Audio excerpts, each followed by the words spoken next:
Luke Hollman, well batted, 48, top scorer. I know you are massively disappointed getting out just shy of what would have been a second first class 50, but what a performance with the bat, one that was needed because it was a tough day out there in the end.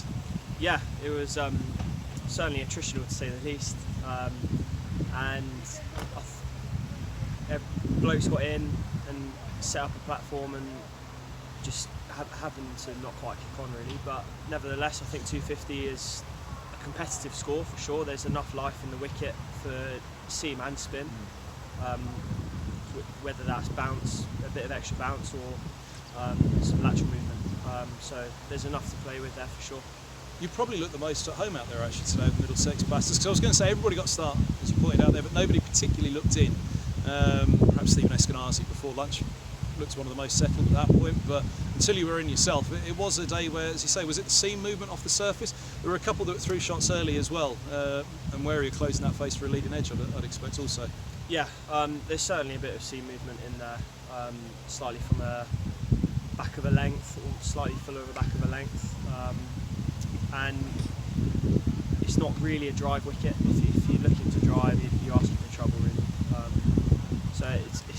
So you've got to be certainly selective about what ball to play. I can't remember too many drives throughout the whole of the day really, other than when they're over pitched. But yeah, it was a tricky day, but I think we're competitive, like I said.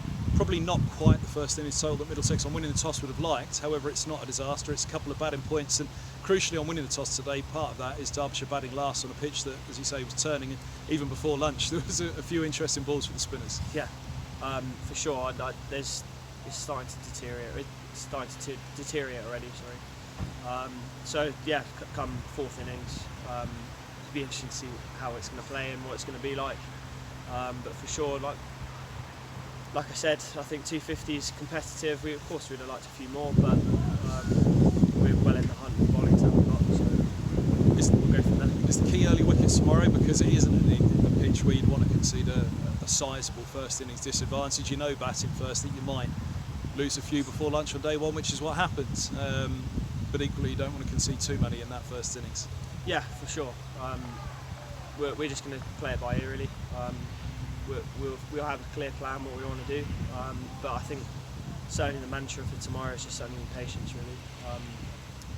You don't have to force a pace of play because there is enough life in the wicket, and in periods when Derby went searching, they were punished because the ground's so unforgiving. So like I said, patience will be key for tomorrow, which I think we've done all year, so just sticking to what we've done really and go from there. That was the last question I was going to ask actually. Probably that battle between patience with ball and bat, and yours was a patient innings. You know, you've got some shots away early, but equally, you know, you dug in there, batted well, and took your time on that. Is it a game of cat and mouse really? The bowlers will just have to nag away on a line length. There's enough there for them, but equally, if the batters can hang around, it's not a minefield.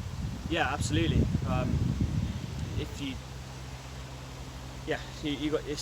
It's tricky to bat on, but if once you're in, there's enough in the wicket and certainly with the outfield, how unforgiving it is. So you can.